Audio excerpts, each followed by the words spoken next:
Well, hello here on the middle of September.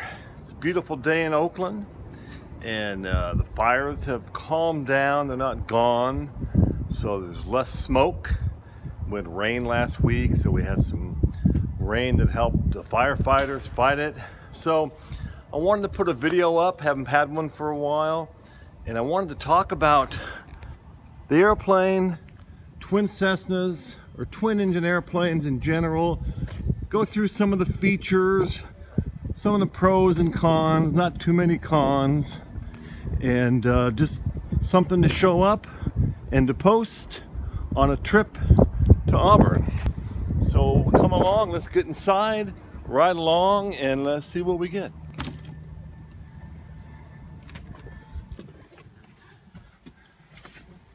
Okay, we're started. We got the cameras going and got the AC going, and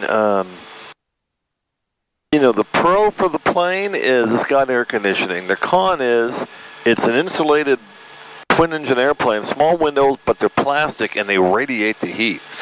So even today where it's 68 degrees out, the sun on the windshields, it heats up in here. You get little schwitz going on. And so let's hear the ATIS here. Let's get to flying. Bravo 3 and taxiway. Bravo 5 FedEx. A lot of taxiways closed right now. For ATC for aircraft and smaller. FedEx call for pushback. Runway 28 left taxis out of service. Caution, birds near airport. Advise on initial contact. You'll have information pop-up. Information Papa. Oakland ATIS information Papa 22530. Wind 300 at 16. Visibility and up one ground, signature your clouds at 1000. Thank you. Your clouds at 25,000. Temperature 18. 2.12. Altimeter 2990. 2990. Runway 30 and 28 right. Construction equipment is clear of the runway 12 approach and work area. For FTC, Northern Okay, that's where we came in. Ground, good afternoon, Golden Eagle 513 Sierra Juliet VFR request. Clear to land. Yeah, I stepped on the tower talking to somebody. I'm on ground, 513 Sierra Juliet VFR request. Number 513 Sierra Juliet Oakland Tower, say request. Okay, you doing tower and ground right now? Affirmative, say request. 513 Sierra Juliet Tower frequency, we're Golden Eagles plant Golf, got Papa, ports. We can take 3-3 for VFR to Auburn today. Now last week, Vice President was in town. 513 Sierra Juliet, runway 33 taxi via Delta Juliet, maintain VFR at or below 2,500. Maintain VFR below 2,000, squawk 4270. Okay, 513 Sierra Juliet is a Delta Juliet to 33, 2,000 on the altitude, not 2,500, and 4270 on the squawk. 3 Sierra Juliet, correct, and I told you they were wrong altitude, sorry about that. Maintain VFR below 2,500, 2,500. 2,500, 2,500, 3 Sierra Juliet. I knew it! I knew it, but I didn't want to tell him. Anyway, the Vice President was in town last week, flew out on the taxpayer's dollar. They all do it. Everybody's done it. Bush, Obama, Clinton, they all do it. Trump. And she flew out in Air Force 2, 757, to campaign for Governor Newsom, and got In-N-Out Burger. Had to sit on the ramp for 20 minutes, no movement, and then started up and had to wait 26 minutes to take off with the engines running. What I found interesting, and I found it wasn't that unusual from Alan, Colonel Davis, that the Air Force 2 had full ADSB output, altitude, course, heading, speed, everything, which I thought was a little odd. So anyhow, we're warmed up. We're going to do the all-important checklist. Always do the checklist. Okay, this comes with the flight instruments and radio set. We're going to put Auburn in. I'll mention on the flight, you know, you think that it was Air Force 2 here. Well, Air Force 1 was in Sacramento the other day, a couple days ago, Monday. That was a lot of fun.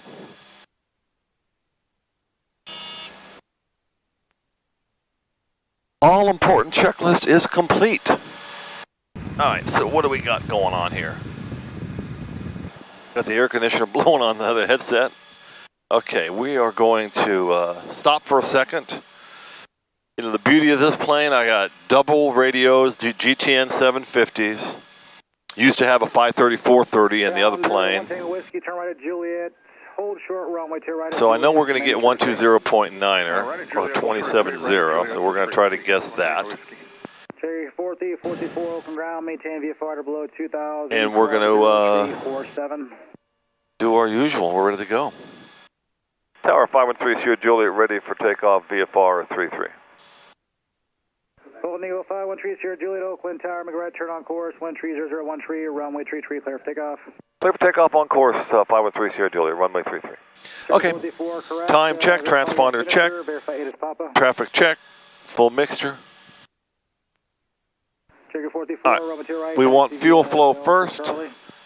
We don't get the high 40s, we abort. I seen a Cardinal take off from this runway years ago, overloaded, and run into the other side. Nobody got hurt.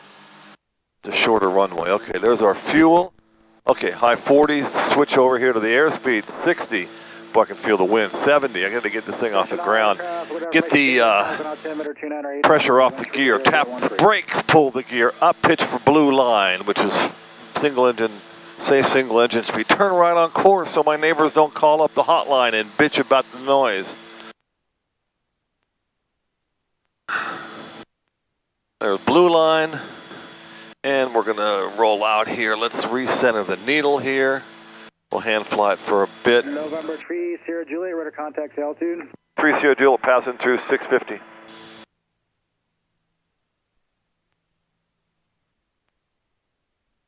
All right, so I use 1,000 feet above the ground, full power to 1,000 feet. Best climb to get there. And then 142, safe parking.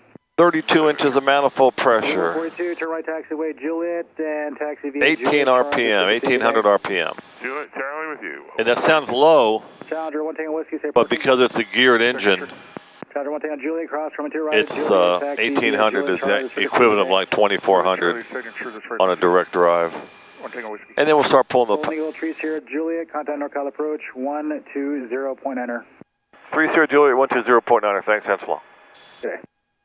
NorCal, good afternoon, Golden Eagle 513 Sierra Juliet, checking on 1,900, restricted 2,500. 513 Sierra Juliet, NorCal approach, good afternoon, navigation, altitude your discretion, let me know if you want a Bravo. 3 Sierra Juliet wants the Bravo, 5,500. 3 Sierra Juliet, cleared to climb to the class Bravo airspace, 5,500. 3 Sierra Juliet, cleared in the Bravo, 5,500. NorCal 2 Papa Mike. All right, you hear that a lot. The Bravo clearance 12,000, please. is the airspace is the B for lack of, B for Bravo. A is the controlled airspace above 180, 18,000 feet. And so Bravo clearance means you cannot go into the Bravo airspace without authorization. There's a whole bunch of other rules, but that's the main one. Yes, you want one? Please. Remember, 311 Papa, cleared into the class Bravo airspace, out or below 2,000. There's another guy into the Bravo. All right, cleared on the Bravo, out or below 2,000 west south of the Bayshore Freeway, 311 Papa. So I got, and one thing you have to do when you get Bravo clearance, you got to repeat it. Make sure you get it on the recording. Very important. All right, let's get settled in here. All right, autopilot on. 5,500, we're armed. I'm looking at the engine instruments now. The beauty of having engine instruments is you can see that everything's firing and producing heat, which means that they're working properly. My number one EGT, the probe, it's a little lazy, a little slow to come up, but it comes up. So we're going to get our TITs, the turbo inlet temperature, set in the low 1500s, and then we're going to start to scan. So on these gauges, it'll scan exhaust gas temperatures, cylinder head temperatures, and if it finds an anomaly or something out of specs, it'll stop and blink. I like to fly with the traffic screen on one of these. So, for me in VFR weather, I want traffic screen, I want the map.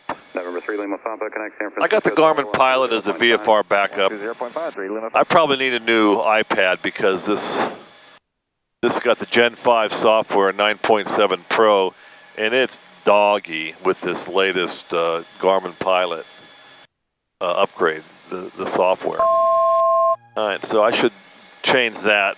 That's reading 4,500. We're going 5,500. On this plane, I have pre-select altitude on the autopilot. Pre-select altitude means that you can select an altitude, and the plane will fly to that altitude and then level off. And that's the primary. This is the Garmin G600. This alerts you when you're within 200 feet of your target altitude that you put in. You can change it to be within 1,000 feet. If you're in a jet, something really fast, you want to know 1,000 feet before. But we're in a piston twin, so we're going to do it at 200 feet before. If I had the module from Garmin, it's called a GAD 43. I do have the 43, but you need the 43E. November 3 Sierra Juliet, traffic 12 o'clock, about 2.5 miles southeastbound, type altitude unknown. 3 Sierra Juliet, looking for the 12 o'clock traffic. United 901 Heavy. So I can't see anybody because I got the nose up. So I'm going to disconnect the autopilot and spin around real quick here. Make sure I'm not getting near anybody. So I have control wheel steering. 3 Sierra Juliet, traffic inside just moving now to 3 o'clock, less than a mile below me. We'll maintain visual separation. Number 3 Sierra Juliet, Roger, thanks. Can you see what altitude they're at? They're not showing any transponder. I don't get any info on them. Yeah, it looks like November 45 Delta Tango. He's 1,500 feet below me. He'd be 4,000. His track is 165 going 145 ground speed. But that's all the info I got on him. Number 3 Sierra Juliet, appreciate that. Connect Travis, approach 119.9, we'll see you. Travis 19.9, thanks, and so long. Departure reflection. That's all the info I got on him. There's not much else to tell. Travis, good afternoon. Golden Eagle 5 and 3 Sierra Juliet checking on 5,600. Watch their altimeter be lower. 513 Sierra Juliet, Travis approach. Travis altimeter 29er79er. 29er79er, 3 Sierra Juliet. That really corrects the altitude. So I'll reset the, that's pretty good, 29er79er. So that brings up a good, ADSB. It's required by law now from the FAA to fly in certain airspaces. I think Charlie and better, not Delta. But if you're going to fly anywhere of any importance, you need it. And you're only required to have ADSB out, which means you're transmitting your position through the GPS, through the transponder, or whatever equipment you have, to other planes that have ADSB in. So, look we spend a lot of money on aviation, okay? If you have a partnership, you guys put in money for things, you can't skimp. You can't go on a budget and say, well, I don't want to get this, because some of this stuff that you can get is going to save your hide someday. Because ADSB in means you can see other traffic if they're broadcasting ADSB out, which is almost everybody, but not everybody. So, here's a case where the controller couldn't see the traffic. All he had was a primary. As far as he knew, it was a pterodactyl flying out of the swamp that he picked up on a primary. Primary means it's just he's hitting it with his radar and it's a primary return. For those of you wondering, this is a pterodactyl. It's a dinosaur. So I gave him all the info I could see on it.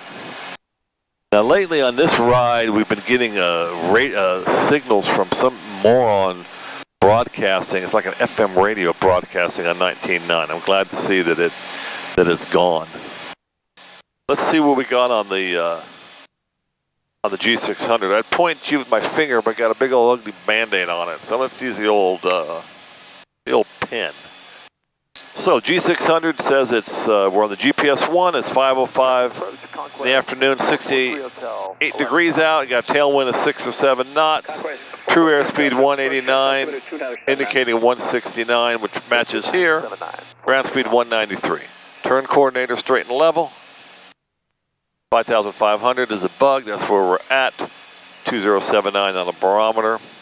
And we're heading 023. I have it on GPS. That's the magenta. If you have it on CDI, it's the VLOC.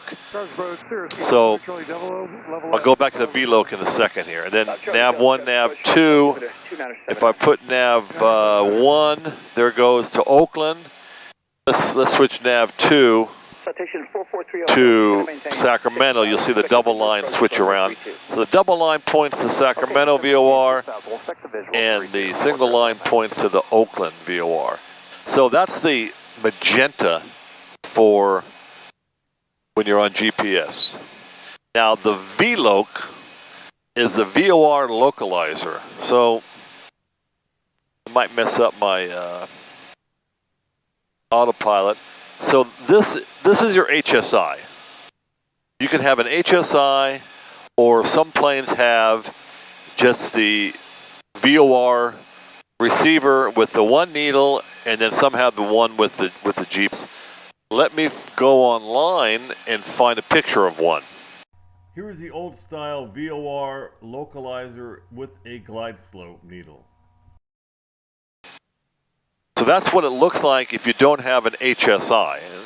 Most of us learn to fly on the localizer, VOR localizer. So that's what's used when you're navigating using ground equipment, whether it's a VOR or an ILS, which is broadcasting from an airport. They're very accurate, but they're also based on ground-based equipment. But a GPS with the magenta is all ship-based. It's all based upon what's in your plane, and of course it has to be able to see the satellites in the sky. And you can look here at your system, you could look and see what your GPS status is, and you can see here all the green. This is showing where the satellites are, what their position, what your position is, what the signal strength is, and all sorts of information here. This shows all the satellites. I think 5130 Juliet, contact NorCal approach 125.25. Good day. 2525, 5130 Juliet. Thanks, and so long. Okay, that's double click means acknowledgement. Let's go to NorCal. NorCal, good afternoon, Golden Eagle 5130 Juliet, checking on 5,500. Golden Eagle 5130 Juliet to NorCal approach. Good evening, Sacramento altimeter 2977. 30 Juliet. Well, surprisingly. Anyhow, so the GPS satellites, I don't know. I think you got to see 3 of them to get a signal. I'm not sure how many you have to have. I think it's built into the system. If the system isn't getting enough GPS signals, it will alert you and warn you that it's not suitable for IFR use. So the one downside of GPS approaches is you have to keep the current databases, and you have to subscribe. Garmin updates them once a month. Yeah, you got to pay for them. Yeah, they're not free. There's no free lunch here. So you got to pay for the upgrades of the subscriptions, but you have current information. There is a plethora of information in this GTN 750 and the 600 for airports. Any information, fuel prices, approaches. You can put in JFK Airport right now, see what the weather is, and you can see what the approaches are, and you can get the ADSB weather. So there's so much information you can get. So to be legal, you got to have the current chart for GPS. If you're going into, let's say, somewhere I've been to, Oakland, for example, then you are legal if you have the ILS on a piece of paper, on the back of an envelope, or something like that. And you're legal to go in there as long as it's the current chart. If it's the current chart, then you're good to go.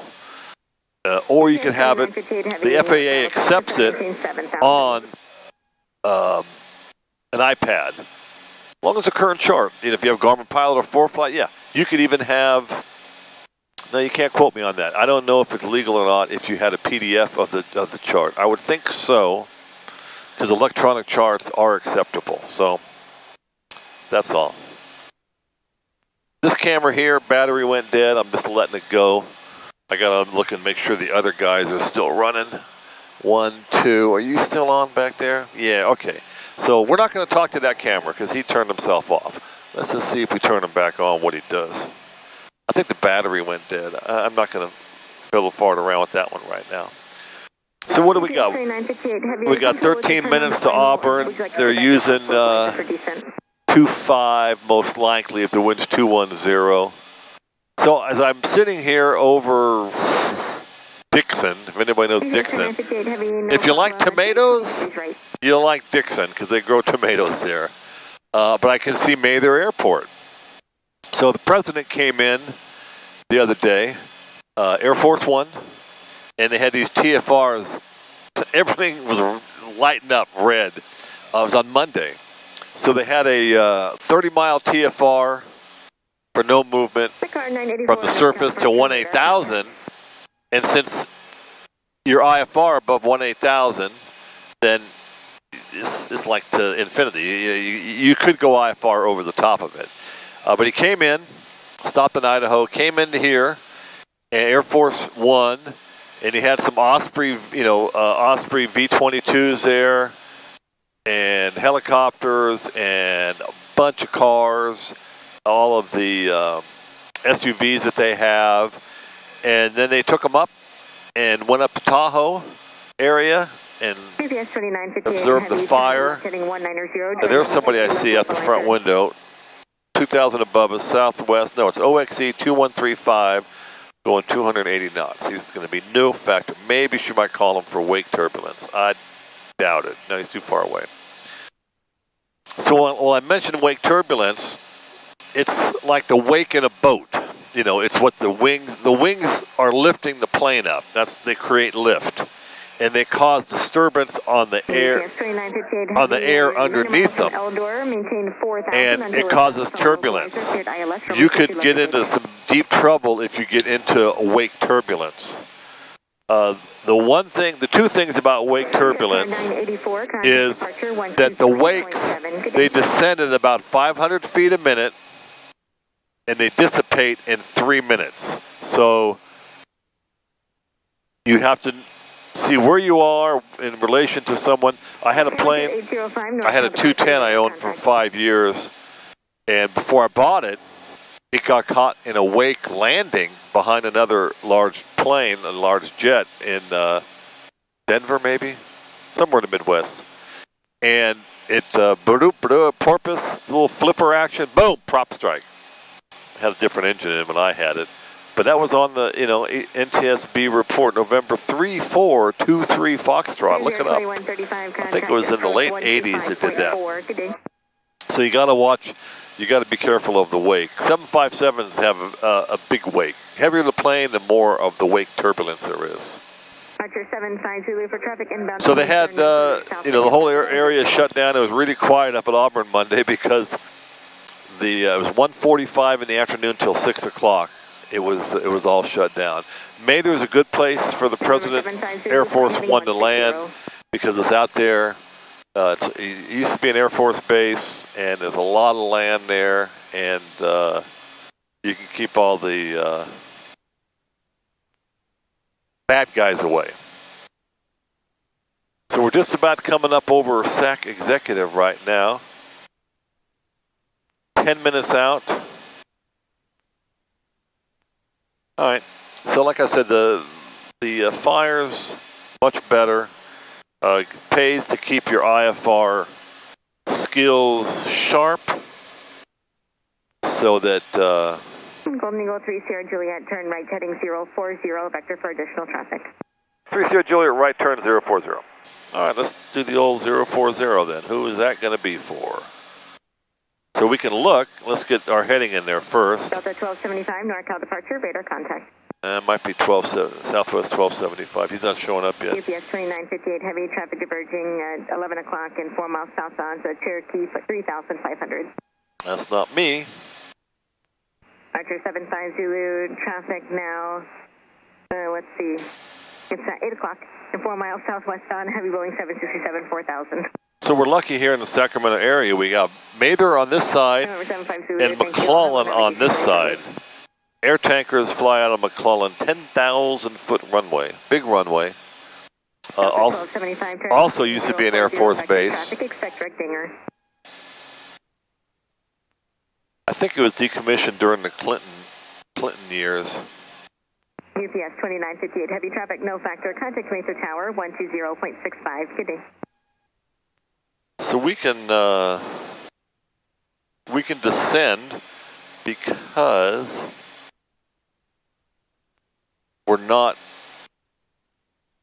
we were given a vector but not an altitude. And if they're climbing out, she'll probably want us ahead. There he is there. Archer 75 Zulu, traffic steer altitude. There's the DAL 1275. I don't think it's Delta. I'm not sure who DAL is. And 3 Sierra Juliet, we're in a descent now. November 3 Sierra Juliet to Renton, resume on navigation. Own nav 3 Sierra Juliet. See, I knew she would give us own nav if I told her we were in the descent, because that's going to give her the separation from 1275. He's 400 below us. Okay, I can see him now. He's climbing out. He's going to be no factor in a hurry. 1275, turn right heading 070, enable direct dinger. So she just gave him a right turn because she sees us going down. So might as well just speed up the descent. We're 5 minutes out. We got to start cooling. American 2855, NorCal departure, radar contact. All right, so you know this is I've been jabbering the whole flight, makes things go faster. I like to share things that I know or think I know. Okay, he's out of the way. So we're gonna do the old Papa GUMPS. Pressurization, check. Auxiliary pumps on. Prop sync never had it on. Air conditioning off. Or on circulate. GUMPS gas is on mains, crossfeed's off. That's all we got for that right now. So, you know, people are like apprehensive about pressurization and all that. It's just a switch. You set it to what your field elevation is. You manage it, and if you totally forget it, it'll still take care of itself. Let's do something here real quick. Turn the autopilot off. Let's just take a look at Folsom Lake. 3.7, good day. Needless to say, it's low. So, you know, a couple of years ago, Folsom Lake, they were dumping the lake in the wintertime because it was going to fill up and put stress on the dam. So, you know, that was, well, a couple of years ago, maybe 3 years ago, when just after Oroville filled up and almost broke. So there's Folsom straight ahead in the front camera. Yeah, well, I'll look it up and see what the percentage is. It's not good, I'll tell you that. Oh yeah, here are the stats on it as of September 15th. 24% of total capacity, 40% of the historical average. Yeah, it's low. It better rain this year. It's supposed to rain this weekend, actually. All right, enough of that. Let's put our 217 knot ground speed, head back to Auburn. All right, so she is going to be the last controller. I'll put 22.7. And let's hear the weather again, or the weather. Let's hear it. 2000 at 5 knots. Visibility 20 at 5, use 25. Sky conditions clear below 12,000. Anybody in the pattern there? 3. Don't see anybody. Celsius. Dew point 5 Celsius. Altimeter 2.986 inches of 86. mark. Density altitude 3.800. All right, 2986. All right, we're going to use 25. Eagle 3 Sierra Juliet, no traffic observed between you and Auburn. Squawk VFR, change to advisory frequencies approved. Good day. 3 Sierra Juliet, squawking 1200. Thanks a lot. Talk to you next time. So long. So when you sign off, let's turn the autopilot off. When I sign off, I want them to know, hey, I heard you. I'm done. I'm out of here. See you later. Talk to you next time. All that stuff. All right. So now that I went off course a little bit, I got to look out the window and try to pick up the airport. Auburn traffic, Golden Eagle 513 Sierra Juliet. It's 11 to the south, inbound for landing. Auburn, full stop. What are we going to do here? Let's hear the wind. Let's hear the wind again. Auburn Municipal Airport. Automated weather observation 002 Zulu. Wind 220 at 5 knots. Visibility. All right, 220 at 5. You know what? Everybody's going to be using 25. I could land 7, but let's just use 25. Auburn traffic, Golden Eagle 513 Sierra Juliet. It's on a 9-mile 45 for left traffic 25, 2,500. Full stop, Auburn. Okay, so we're reducing power. Airport straight ahead, in sight.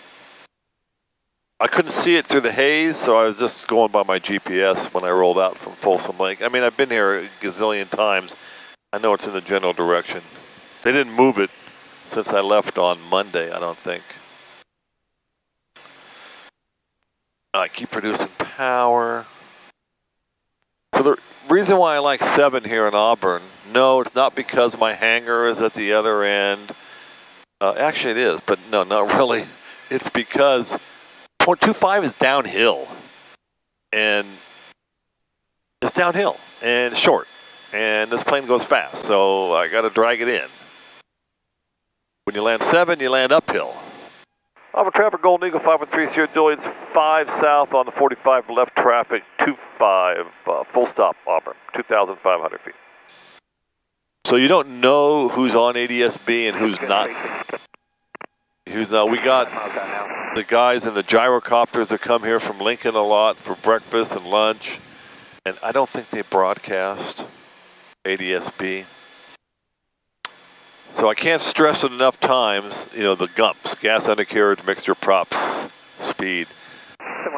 Because if you don't put that gear down, undercarriage, ooh, la wee, is inexpensive. In more ways than one. Dangerous, yes. Expensive, yes. You have to replace the engines or have them torn down for cracks, and then you got it torn down, you might as well rebuild it. You got sheet metal going on. Then you got damage history, which doesn't help any. Auburn traffic, Golden Eagle 513 Sierra Juliet, 2 miles south on a 45 left traffic, 25, full stop, Auburn. Now let's get configured here. Undercarriage. So gas check, undercarriage in transit and in the window. 1, 2, 3. Mixtures up. 10 degrees of flaps. Props where I want them. Auburn traffic, Golden Eagle 513 Sierra Juliet, turning left downwind for runway 25. Full stop, Auburn.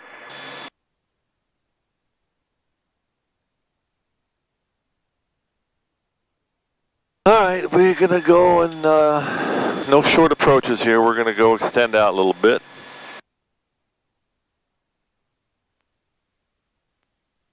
Normally you're 45 degrees from the threshold. Start your base turn. We're just about there. Let's configure some more. We're at blue line, we'll go full flaps.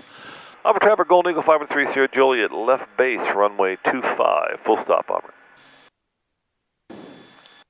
Okay, so we're gas, check undercarriage, you got 3 greens, mixtures up, props where I want them, full flaps, speed is okay. We're going to drag it in a little bit. Auburn traffic, Golden Eagle 513 Sierra Juliet, turning final 25, full stop, Auburn. If you're going to go slow and drag it in, be sure your turn coordinator is coordinated. All right, I got the Pappy. Looks like it's too white. It's a little high, but we're going to slow it down, bleed off some speed, pull some power back, get on the center line. And a little bit of a headwind will help us.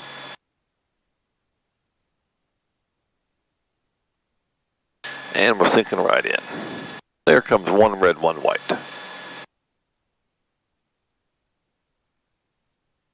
One last look at the three greens.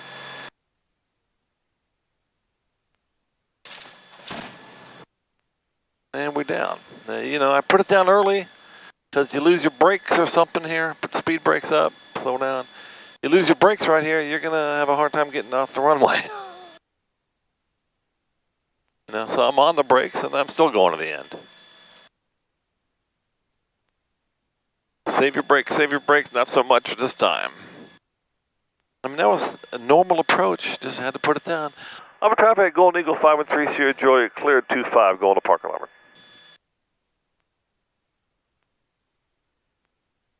All right, well, I hope you enjoyed the flight, and thanks for riding along.